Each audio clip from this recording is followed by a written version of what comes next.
Hello friends, आपण को महाशिवरात्रि उपलक्षे ओडिशा चॉइस यूट्यूब चैनल तरफ बहुत सारा शुभकामना शुभेच्छा।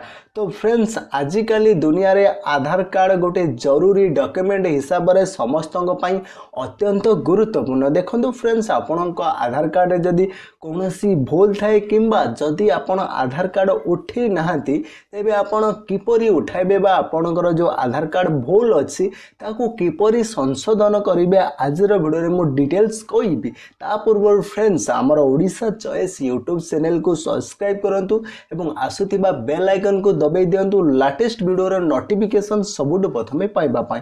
हाँ फ्रेंड्स, आपण जो आधार कार्ड को करेक्शन बा उठेबा पाई इयाडे सियाडे होतले कौनसी ऑनलाइन पॉइंट को जाउतले बा जनसेवा केंद्र को जाउतले, किंतु वर्तमान आपणक हाथ पाहांतारे रहिछि जेउठी कि आपण आधार कार्ड उठेई पारिबे किंबा आपण जदि किछि त्रुटि थाए बा भूल थाए संशोधन करि पारिबे। आपणक निकट रे थिबा डाक घर बा पोस्ट ऑफिस रे मध्य आधार कार्ड रो संशोधन करा जाउछि।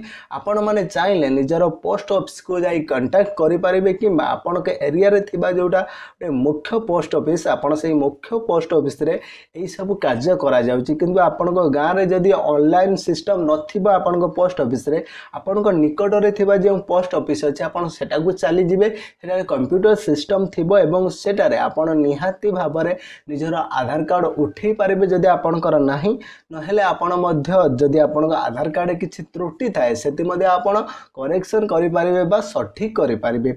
एहा सहित मध्य आपणक निकट रे थिबा बैंक रे मध्य आपणकर आधार कार्ड आवेदन करी हेउची। एहा सहित जदि आधार कार्ड किछि त्रुटि थाए तेबे आपण ताक मध्य संशोधन करि पारिबे। एथि पई आपण भाबुतबे केउ डाक घरे आपणकर आधार कार्ड संशोधन बा आवेदन होउची। एहा सहित आपणक मनरे मध्य प्रश्न उठुतिबो केउ बैंक रे बा केउ ब्रांच रे आपणकर आधार कार्ड आवेदन एवं संशोधन होउची। सेति पई आपणको विजिट करिया पई पड़िबो uidai.gov.in। एई वेबसाइट को आपणको विजिट करिया पई पड़िबो। एई वेबसाइट को विजिट कला परे आपण सेटारे जानि पारिबे आपणकर आधार कार्ड सेंटर कोउटी रहिछि बा आधार कार्ड रे केउटी आपणकर संशोधन एवं आवेदन करूछन्ती। त आउ थरे म आपन कहि रखुछि आपणक निकटस्थ थिबा आधार सेवा केंद्र विषय जानिबा पई आपण किपरि सूचना पाइबे। देखंतु आपण होयत 1947 जहा कि 1947 एटा गोटे हेल्पलाइन नंबर रहिछि, ताहाकू कांटेक्ट करि जानि पारिबे आपणक निकट रे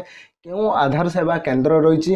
एवं यह सहित आपण जो ऑफिशियल वेबसाइट रही uidai.gov.in ये वेबसाइट को मध्य विजिट करी आपण जानि पारिबे आपणक निकट रे केउटी आधार कार्ड सेवा केंद्र रही। आशा करछि वीडियोटी भलो लागिथिबो। वीडियो को निहाती गोटे गोटे लाइक करिवे। लाइक कले हमर मनोबल बढ़ुछि, मोटिवेशन बढ़ुछि, आपण मानक पई वीडियो बनिया पई आउरी आग्रह सृष्टि होछि।